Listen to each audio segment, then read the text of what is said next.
He thought he was building an empire for his family. They saw it as a prison.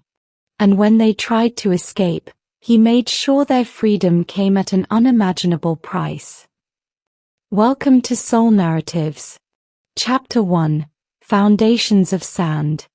Arthur Maxwell, a man forged in the crucible of self-reliance, stood gazing out from his study window. The Californian sunset bled across the sky, painting it in fiery hues of crimson and gold. At 52, Arthur was at the zenith of his career, having built rich security solutions from a mere concept into a multi-billion-pound private military and security empire. His sprawling ranch-style mansion in Malibu, with its breathtaking Pacific views, was just one testament to his success. On his polished mahogany desk, a diamond-encrusted watch gleamed, a gift for his wife of nearly 15 years, Eleanor. Their anniversary was tomorrow, and Arthur, a man of meticulous planning, had orchestrated every detail: a private dinner at the exclusive No restaurant, followed by the surprise deed to a vineyard in Napa, a dream Eleanor had always harbored. After years of relentless toil, Arthur was finally ready to dial back, reconnect with his family, and savor the fruits of his labor. Laughter drifted up from the pool area. Arthur smiled, expecting to see his 17-year-old twins, Isabel and Alistair. But instead, he saw Eleanor, lounging beside Daniel Dan Caldwell, their neighbor and Eleanor's supposed tennis instructor. A tremor of unease snaked through Arthur as his smile faltered. Their body language was too close, their laughter too hushed, too private. His phone buzzed, a text from Rob Winslow, his head of security and his oldest friend, a bond forged during their days in the military. Package received. Contents as expected. Meeting tomorrow 0900. Arthur's reply was swift: confirmed. For 6 long months, Rob had been quietly gathering evidence. Arthur hadn't wanted to believe that Eleanor, his wife of 15 years, could betray him, but his instincts, the very instincts that had kept him alive in countless war zones, had been screaming. Tomorrow, he would know the truth. The study door opened, and Isabel walked in, her face lighting up when she spotted the watch box. "Is that for Mum? For your anniversary?" she asked, her dark eyes sparkling. His little girl, once his constant shadow, had grown distant over the past 2 years, spending more time with her mother and adopting Eleanor's dismissive attitude toward Arthur's brutish profession. "It is," Arthur replied, closing the box. "Thought your mother might appreciate it." Isabel's smile dimmed. "She'd probably prefer it if you were around more. We all would." "That's going to change," Arthur said earnestly. "I'm scaling back. Planning to be home more." "Too little, too late," Isabel muttered, then caught herself. "Sorry, Dad. It's just, we've heard that before." Arthur felt the familiar stab of guilt. He'd missed recitals, games, and countless family dinners, but he'd built everything for them, hadn't he? "Where's your brother?"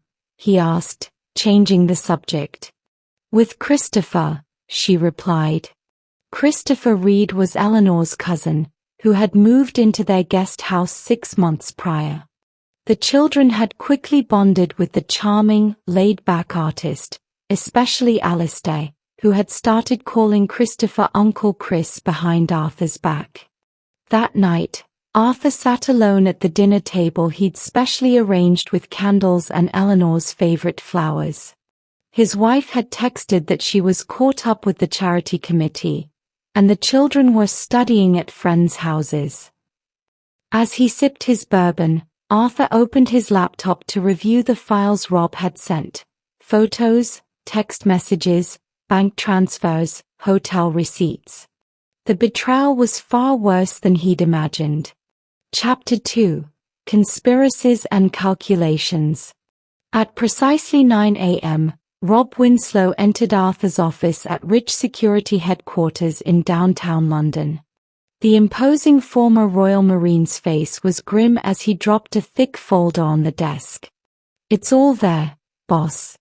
Been going on for at least 2 years. Arthur leaned back in his chair, his face unreadable. "Tell me." Dan Caldwell is more than just her tennis coach.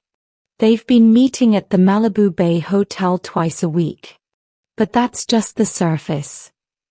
Rob hesitated. Eleanor, Dan, and Christopher have been planning this for over a year. Christopher isn't really her cousin, he's Dan's brother. They're after Rich Security. Arthur's eyes narrowed. "Explain." "Eleanor's been collecting information on your contracts, especially the government ones. She's copied files, recorded conversations. Christopher's been buddying up to the children to create distance between you and them. They're setting you up for the perfect divorce, one where she gets everything, including the company." Arthur stood and walked to the window, overlooking the bustling city. "And the children?" Rob's voice softened slightly. "They don't know the full plan, but they've been manipulated. Christopher's been telling them stories about your past operations, twisted versions that make you sound like a war criminal.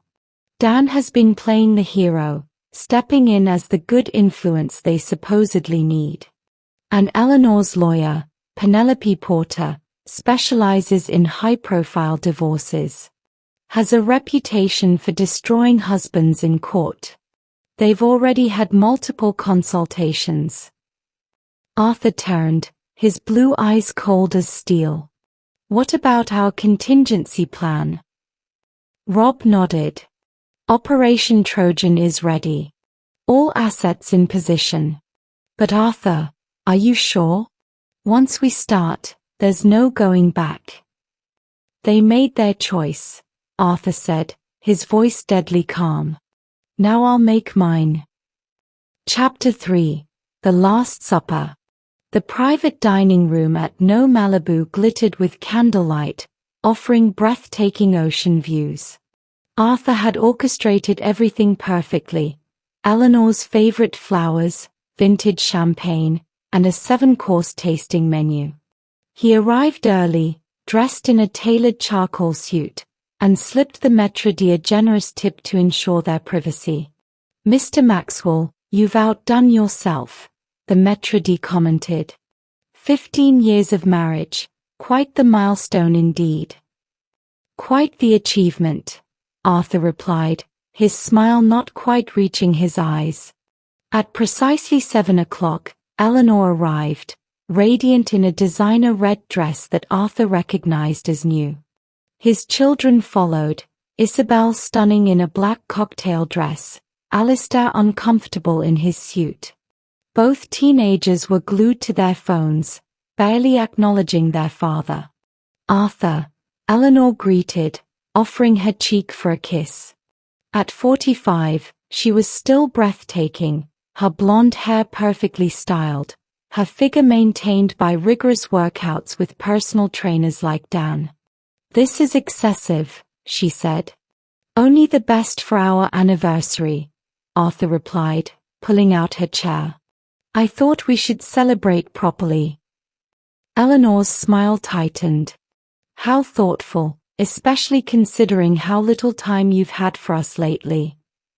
The first course arrived, bluefin tuna tartare, and an uncomfortable silence settled over the table as they began to eat. Arthur noted how both children kept checking their phones, exchanging furtive glances with each other.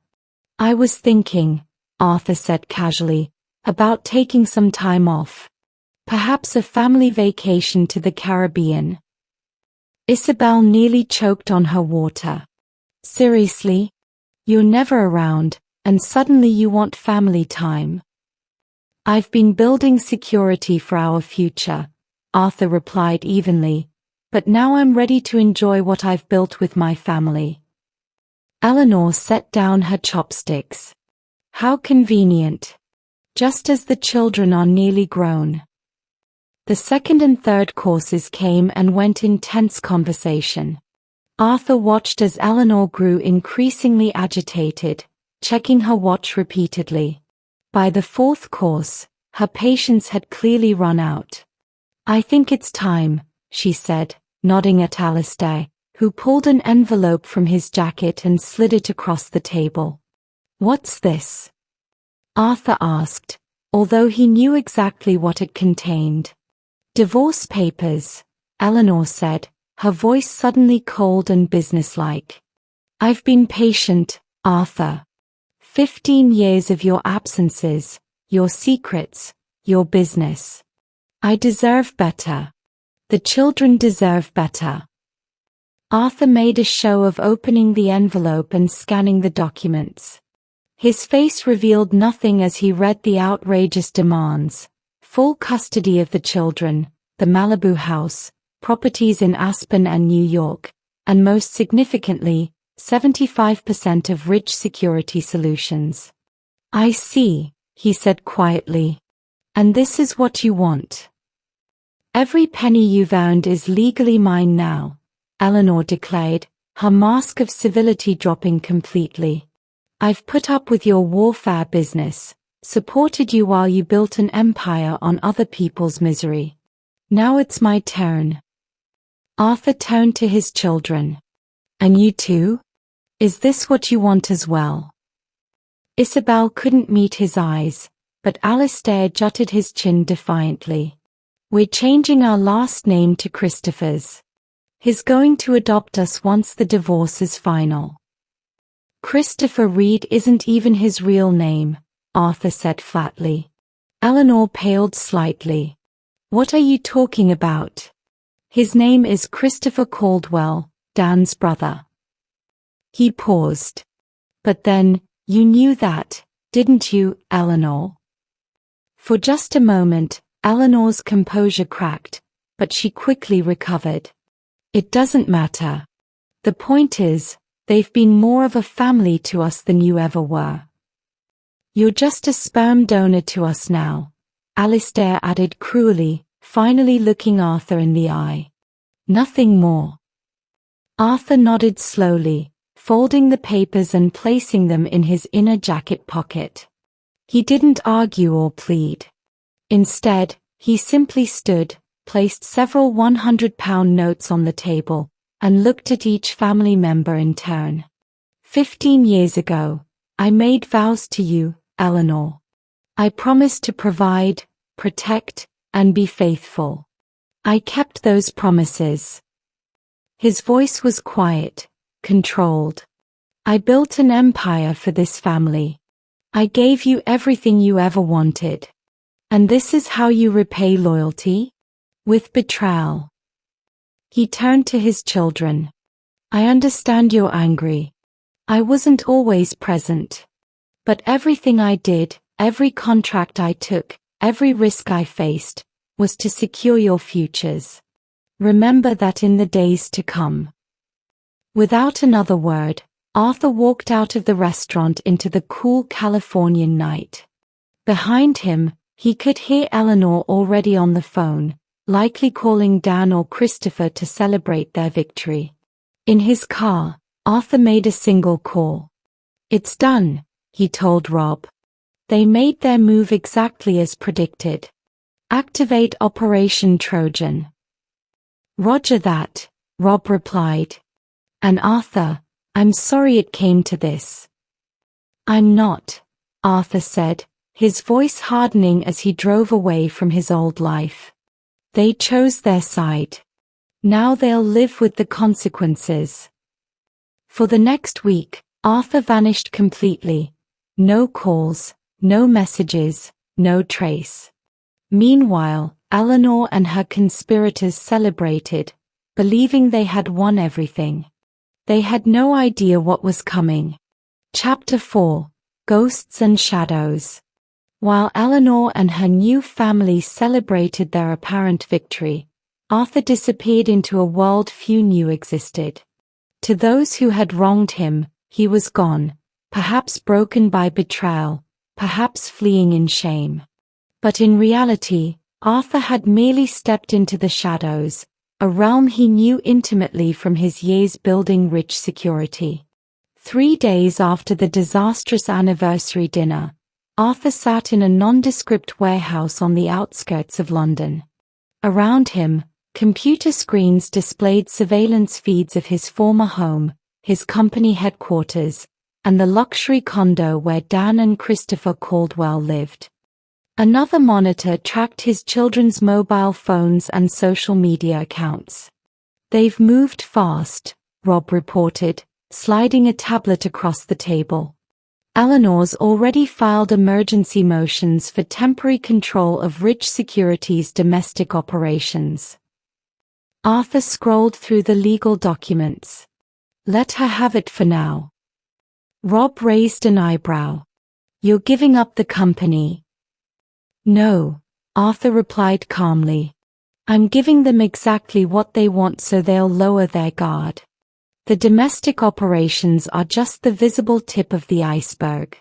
The real value lies in the international contracts and our classified government work, which they know nothing about."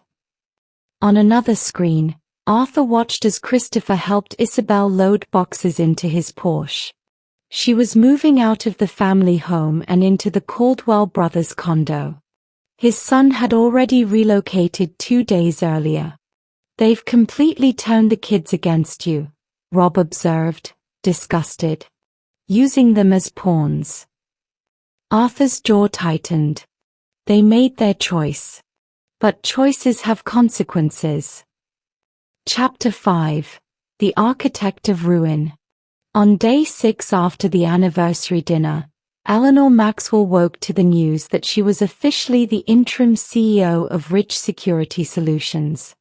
The judge, swayed by her legal team's arguments about Arthur's abandonment and erratic behavior, had granted emergency control pending the final divorce settlement. The Caldwell brothers wasted no time moving into Arthur's corner office at Rich headquarters.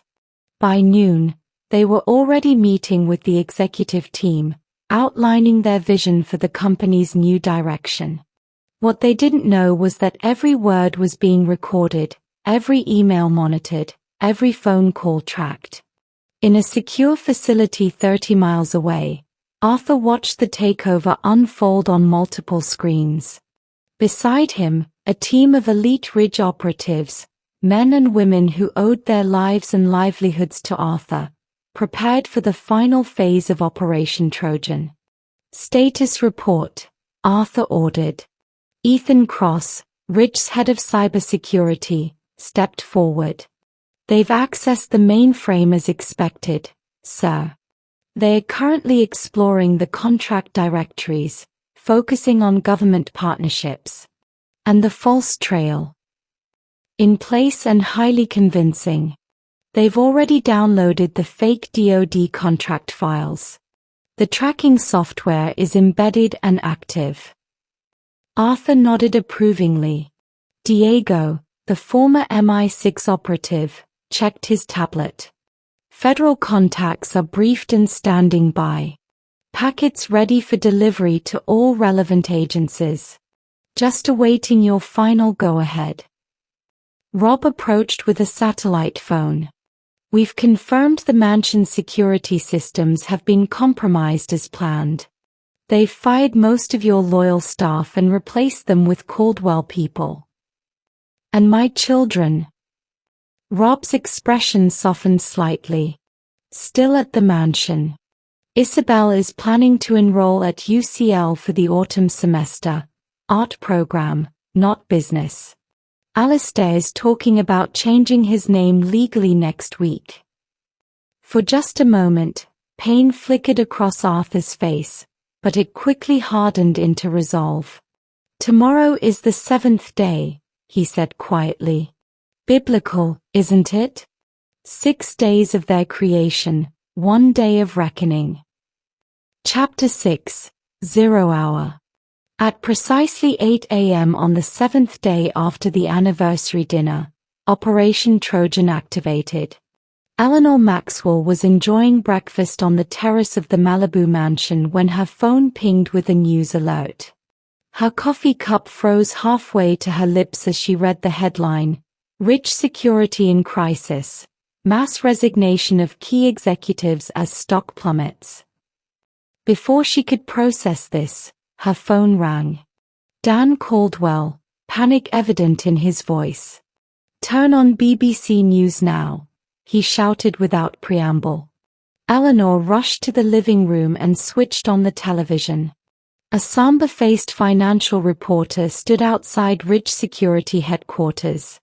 Unprecedented development as over 30 senior executives simultaneously resigned this morning.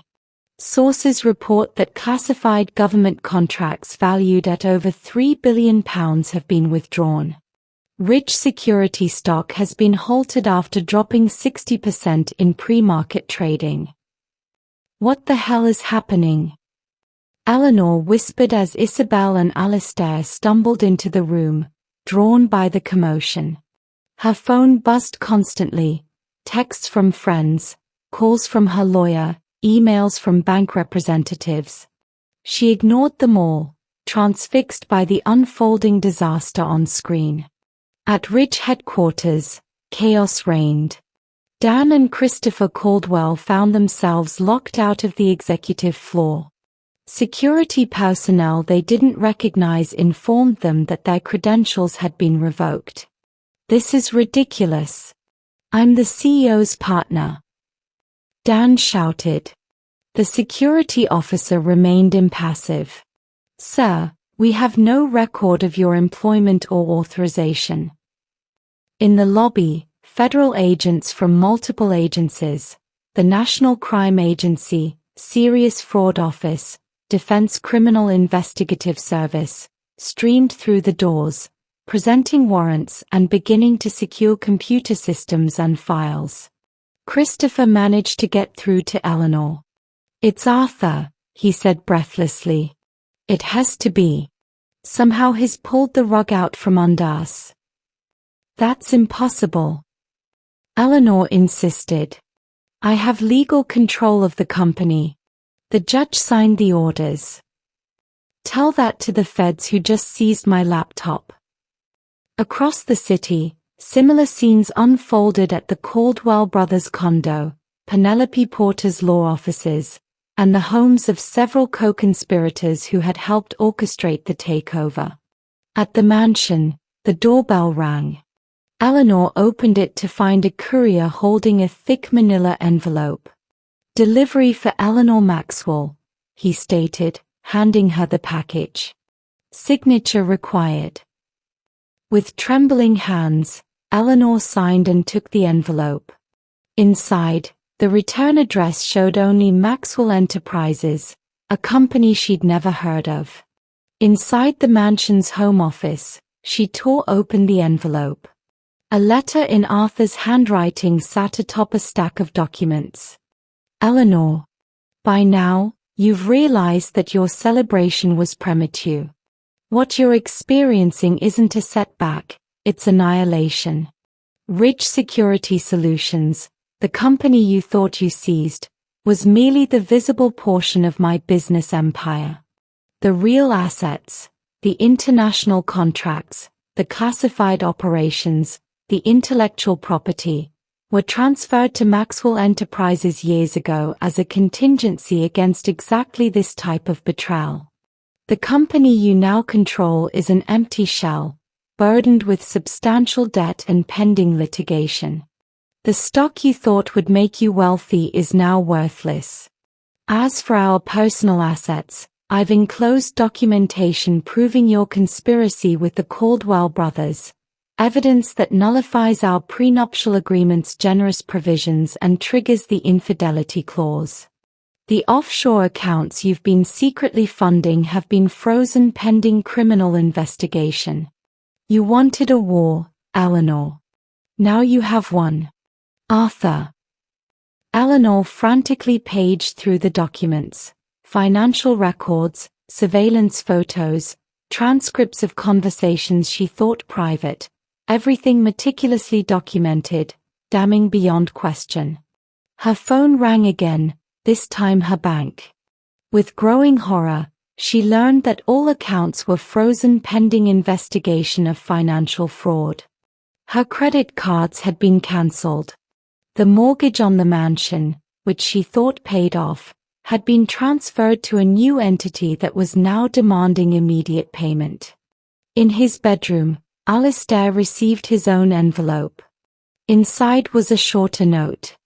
Son, you declared me just a sperm donor. Very well. All financial support, including your trust fund, university tuition, and allowance, has been terminated. The cars, credit cards, and other benefits provided by your sperm donor have been revoked. You chose your side. Live with it. Your former father. Similar envelopes arrived for Isabel, Christopher, Dan, and everyone else involved in the conspiracy. By noon, their world had completely unraveled. The mansion's utilities were shut off. Security personnel, not the regular team, but strangers with military bearing, arrived to secure the property pending ownership resolution. Luxury cars were towed away. Mobile phone services discontinued. In a final devastating blow, evidence of the Caldwell brothers' past frauds, carefully compiled by Arthur's team, was delivered to federal prosecutors, resulting in their arrest on multiple charges, including conspiracy, wire fraud, and identity theft. As Eleanor sat in the darkened mansion, her children shell-shocked beside her, her phone rang one last time before its service cut off. The caller ID showed unknown, but she knew who it was. Arthur, please, she began, her voice breaking. We can talk about this. There's nothing to discuss. Arthur's voice came through, cold and implacable. You conspired to steal my life's work. You turned my children against me. You made your choice, Eleanor. The kids had nothing to do with this. They are innocent. They are 17, not 7.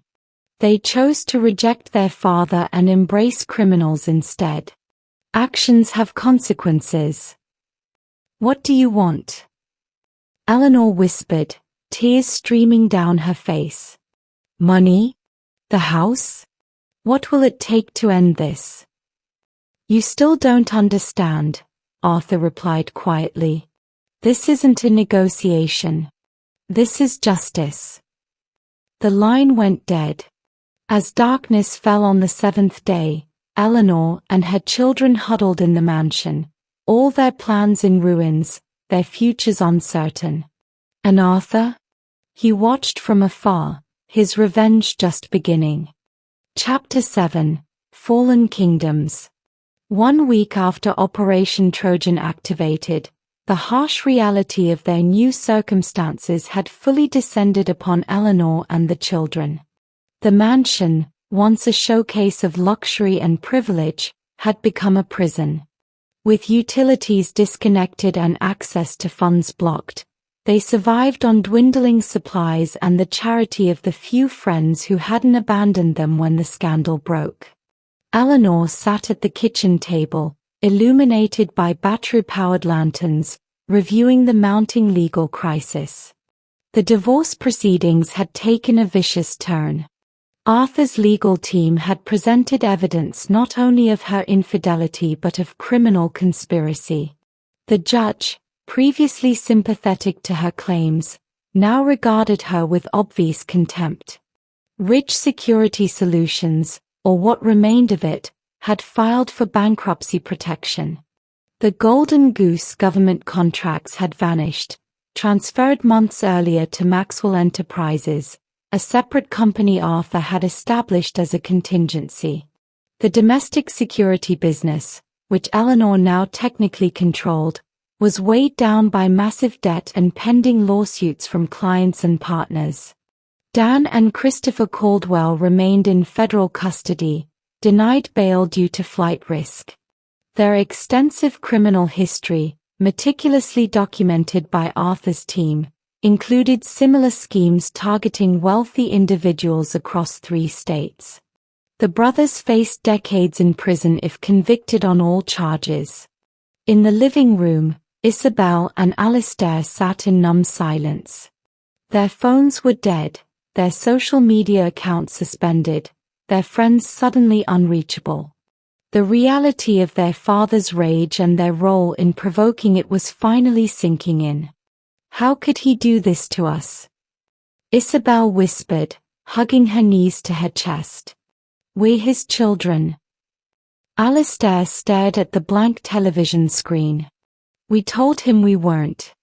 We said we'd change our names. Called him a sperm donor.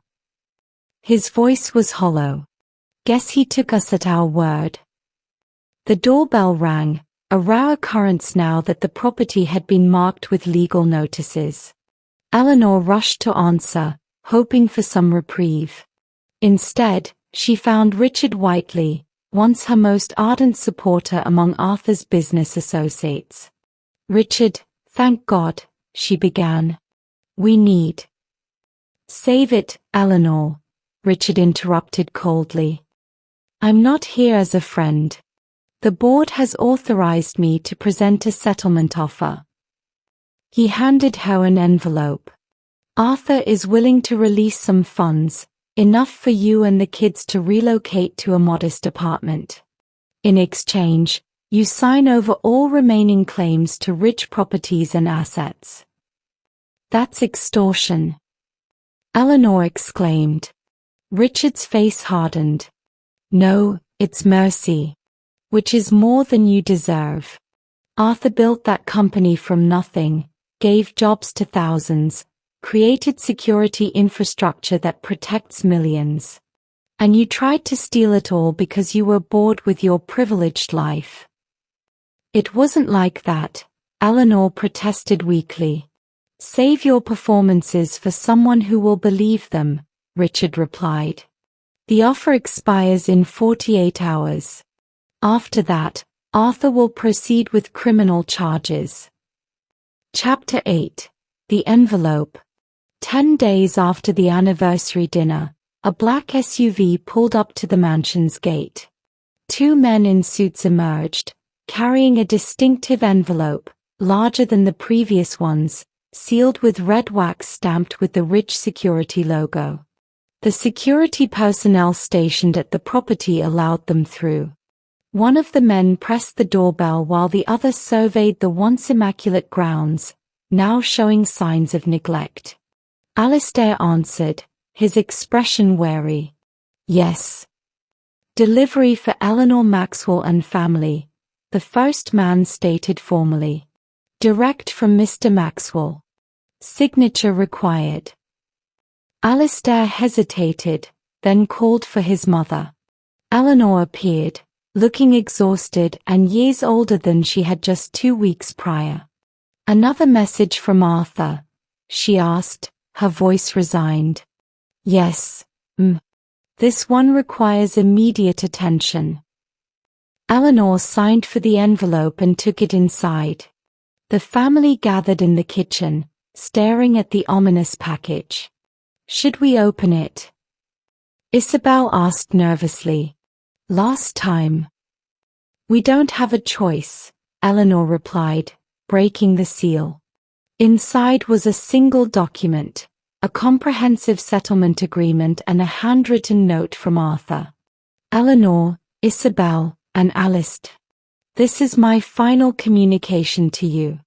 The enclosed document represents your last opportunity to salvage anything from the wreckage you've created. The terms are non-negotiable. Eleanor will receive a one-time payment of £500,000 and retain her personal jewelry and clothing. Nothing more. Isabel and Alistair will each receive a trust fund of £1 million, accessible only for education and basic living expenses until age 30. These funds come with strict behavioral conditions outlined in Section 7.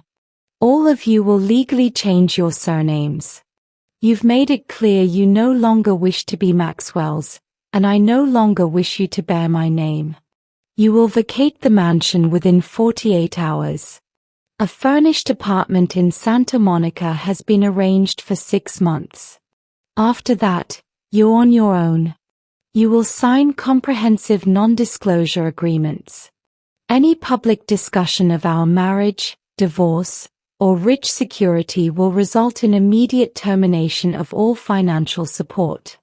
You will have no contact with me or any Ridge employee, ever again. If these terms are accepted, sign the enclosed documents, and the initial financial transfers will occur immediately. If rejected, I will proceed with criminal charges against all of you as co-conspirators in the Caldwell fraud scheme. You have until noon tomorrow to decide. Arthur Maxwell. Eleanor's hands shook as she read the documents. The legal language was precise and merciless, designed to ensure they could never challenge Arthur again. He's completely cutting us off, she whispered. Not just financially, but entirely. Isabel read through the trust fund conditions. Listen to this. Any attempt to contact Arthur Maxwell directly or through intermediaries will result in immediate and permanent termination of the trust. He really hates us, Alistair said quietly. No, Eleanor corrected. He's done with us. There's a difference. Her phone rang, the prepaid one, which few people had the number for. She answered cautiously. Mum. Isabel watched as her mother's face drained of color. What is it? Eleanor lowered the phone, her expression stunned. That was Penelope. The federal prosecutor has offered the Caldwell brothers a deal, reduced sentences if they testify against co-conspirators. She swallowed hard. Including me. And potentially you two as accessories. What?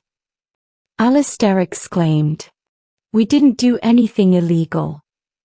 You accessed your father's private files, Eleanor reminded him grimly. Shared company information with the Caldwells. In the eyes of the law, that could be seen as corporate espionage. The reality of their situation hit with full force. Arthur had outmaneuvered them completely. His settlement offer wasn't generosity. It was their only escape from potential criminal charges. Isabel reached for her mother's hand. What do we do? For the first time in days, Eleanor's expression hardened with resolve. We sign. We take what he's offering, and then we rebuild our lives without him. They spent the evening reviewing the documents, understanding fully what they were agreeing to. By signing, they were not just accepting financial terms, they were agreeing to exile from their former lives. At 11:30 the next morning, Eleanor called the number provided in the envelope. Within minutes, David Brooks arrived with a notary. Mrs. Maxwell, David greeted formally. Have you reached a decision? Eleanor nodded, gesturing to the signed documents on the table. We accept Arthur's terms. As the notary authenticated their signatures, Isabel suddenly looked up. Mr. Brooks, can you give my father a message? David's expression remained neutral. The agreement you just signed prohibits any communication. Just tell him, Isabel hesitated, then continued firmly, tell him I understand now what loyalty means. David studied her for a moment, then inclined his head slightly. I'll convey that message, Miss Maxwell, though I should note, after today, that will no longer be your legal surname. After they left, Eleanor's phone pinged with a banking notification. The promised funds had been transferred. Within the hour, a moving company arrived to help them pack their essential belongings as they prepared to leave the mansion for the last time. Alistair's phone, newly activated under the settlement terms, rang unexpectedly. The caller ID showed unknown. Hello? he answered cautiously. They are coming, his father's voice said without preamble. The feds. They'll be at the Malibu house in approximately 1 hour. What? Why? We signed the agreement. This isn't about that, Arthur replied evenly. The Caldwells made their deal. They've implicated your mother in criminal conspiracy. The agreement protects you and your sister, not her. But you have exactly 1 hour to get her out of there, if that's what you choose to do. A passport and tickets to Costa Rica, no extradition treaty, are in a waterproof container buried under the third decorative rock in the Eastern Garden. £50,000 in cash is with it. Why are you telling me this? Alistair asked, stunned. A long pause followed. Because despite everything, you're still my son. This is the last time you'll hear from me. Make better choices in the future, Alistair. The line went dead. Alistair stood frozen, the phone still pressed to his ear, facing the most significant moral choice of his young life. Chapter 9: Ashes and Rebirth. 6 months after the anniversary dinner that shattered the Maxwell family, Arthur Maxwell stood on the observation deck of Rich Securities' new headquarters in Singapore. The gleaming skyscraper, with its cutting-edge security features and commanding view of the harbor, represented his company's successful pivot to international markets. The quarterly numbers exceeded projections by 17%, Rob reported, joining him at the window. The Middle Eastern contracts alone are worth double our entire domestic operation. Arthur nodded, satisfaction evident in his expression. And the new defense systems patents approved last week? The Pentagon is already inquiring about licensing terms. In the aftermath of the divorce and corporate upheaval, Arthur had emerged stronger than before.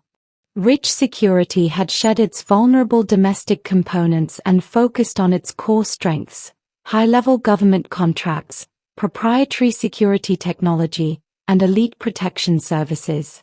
The stock had not only recovered but reached new heights. Any word from the States?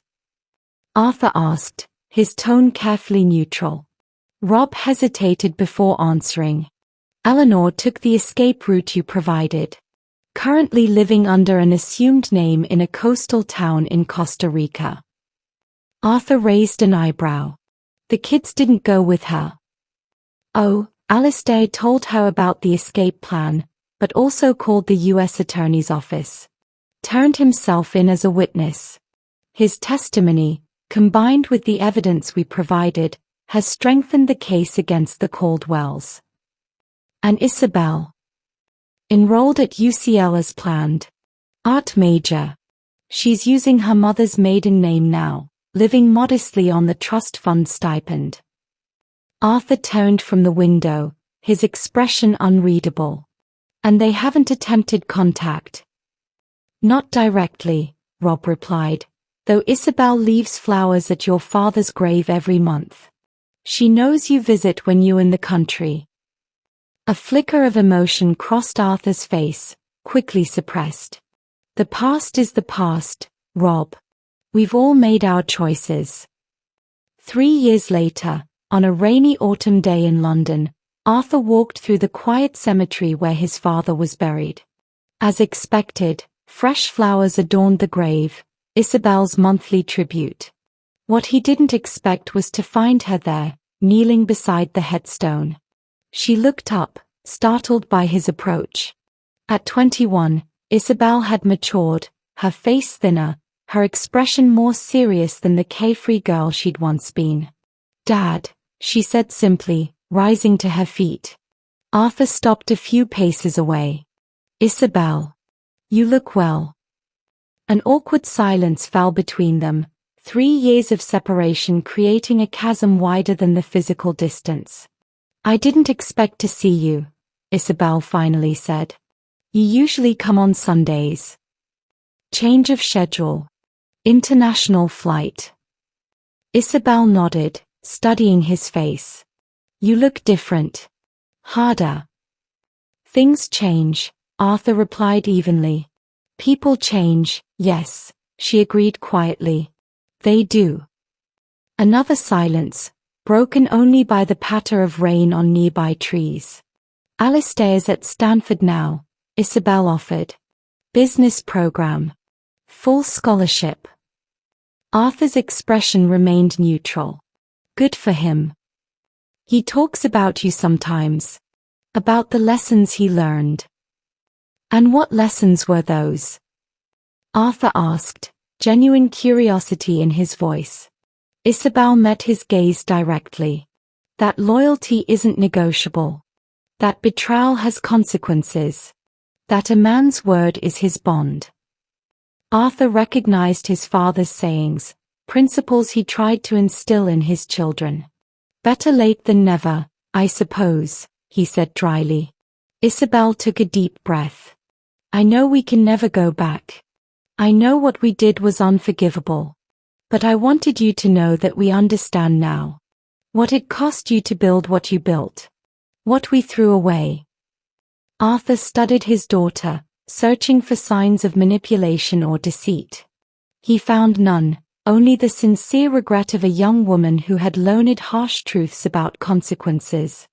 Understanding is valuable, he acknowledged, though it doesn't change the past. No, Isabel agreed. It doesn't. She hesitated, then reached into her bag and withdrew an envelope. This is for you. Alistair and I wrote it together. It's not a request for reconciliation or money. Just an accounting of what we learned, what we regret. You don't have to read it. She placed the envelope on top of her grandfather's headstone. We don't expect forgiveness, Dad. We just wanted you to know that your lessons weren't wasted. Just delayed. Arthur made no move to take the envelope. And your mother? Isabel's expression hardened. I haven't spoken to her in over 2 years. Neither has Alistair. Her choices, her consequences. Arthur nodded, understanding perfectly. The rain began to fall harder, but neither moved. I should go, Isabel said finally.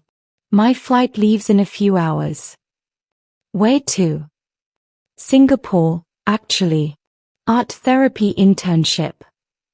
Something flickered in Arthur's eyes. Interesting choice. It seemed right, Isabel replied simply. Goodbye, Dad. She turned and walked away, not looking back, her shoulders straight despite the burden she carried. Arthur watched her go, then turned to his father's grave. What do you think, Dad? Is understanding enough? The rain provided no answer. After a long moment, Arthur picked up the envelope and slipped it into his coat pocket, unopened. As he walked back to his waiting car, Arthur reflected on the journey that had brought him here. He had been betrayed by those he trusted most. He had exacted a terrible vengeance. He had rebuilt his empire stronger than before. But at what cost? Rob waited by the car, umbrella ready. Everything okay, boss? Arthur glanced back toward the cemetery, where Isabel's figure had disappeared into the distance. No, he replied honestly. But perhaps someday, it might be. He entered the car without looking back again, the envelope heavy in his pocket, a bridge between past and future that he wasn't yet ready to cross. The betrayal had been absolute. The revenge complete. The price incalculable. Arthur Maxwell had won everything, and lost just as much. This is where our story comes to an end. Share your thoughts in the comments section below. What resonated with you most in Arthur's journey? Thanks for your time. If you enjoyed this story, please subscribe to Soul Narratives. Click on the video you see on the screen, and I'll see you there.